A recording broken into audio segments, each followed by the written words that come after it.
All right, we got the new 30 on the bench. Let's do an unboxing real quick. Yeah, if we can find this thing.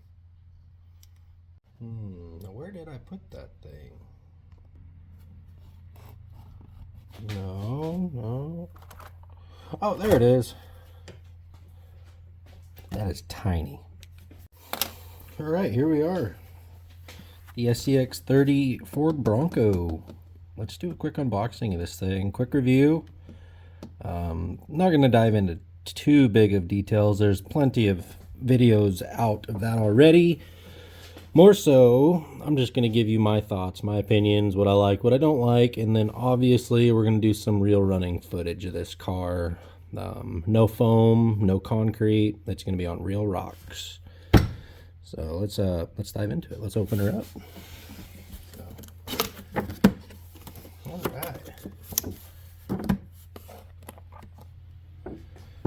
And obviously, fumble. How tiny that little thing is. Looks so good though. Like the amount of detail they got into this tiny little thing is sweet. So let's set that aside for a second. Let's see what else we got in the box. Garbage. Looks like we got the manual. Yep, little tiny sticker sheet in here. I think that's it for that. Let's set that aside. Nothing more in that box. We can get rid of that. Let's see what's in this box. Alright, transmitter.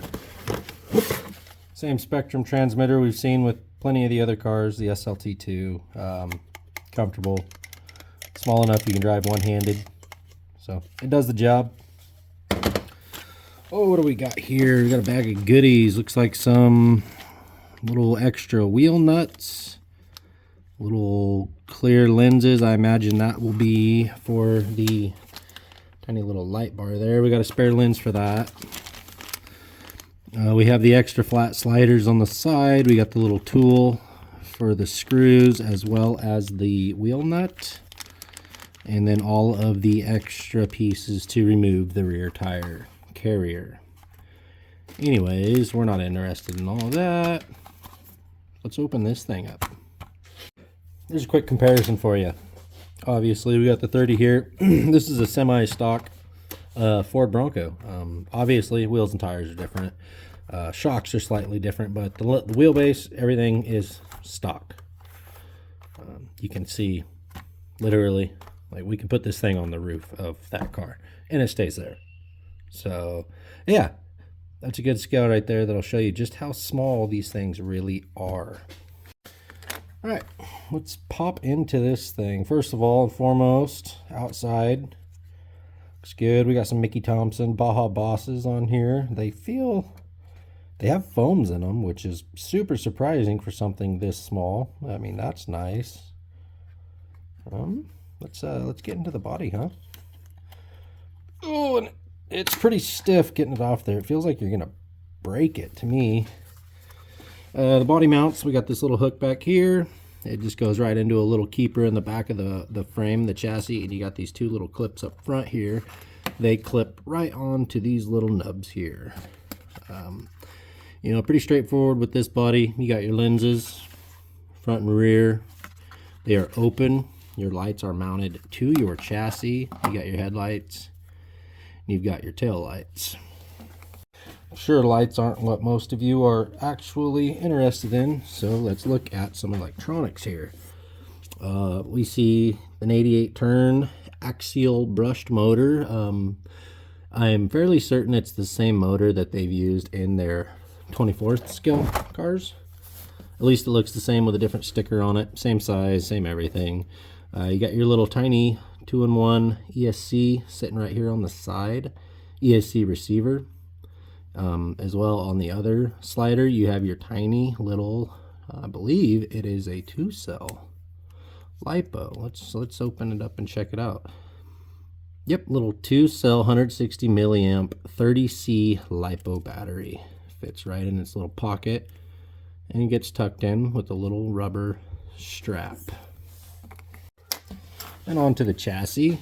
as most of you already know, I'm sure, we have a factory angled skid with this car, which is awesome. Axial did their homework, and I think they hit their mark. Not only that, we have high clearance links here in the rear. And you can see that drive line goes nowhere near the bottom of those links. So that is sweet. We have multiple shock mounting positions in the rear, if you guys can see all those tiny little holes back there. And you also have multiple shock mounting positions in the front there. You can see those with that light. Got the tiniest servo that I've ever seen on there. Looks like it's an SCX30. It mounts directly to your front axle. If you guys can see that with the light. There's two little screws that mount directly to the axle there, and unfortunately, I think a good majority of the screws on this car are all Phillips head, which I'm not thrilled about, but I guess you can't really complain for as small as this car is, so just be careful, don't lose them. The transmission is a whole new design. As you see here, we have a side-mounted motor. That is because this transmission uses the worm drive gears that the SCX24 axles actually use. So you have a ton of gear reduction already in your transmission before you even get to your axles. And I do believe the axles are also worm driven.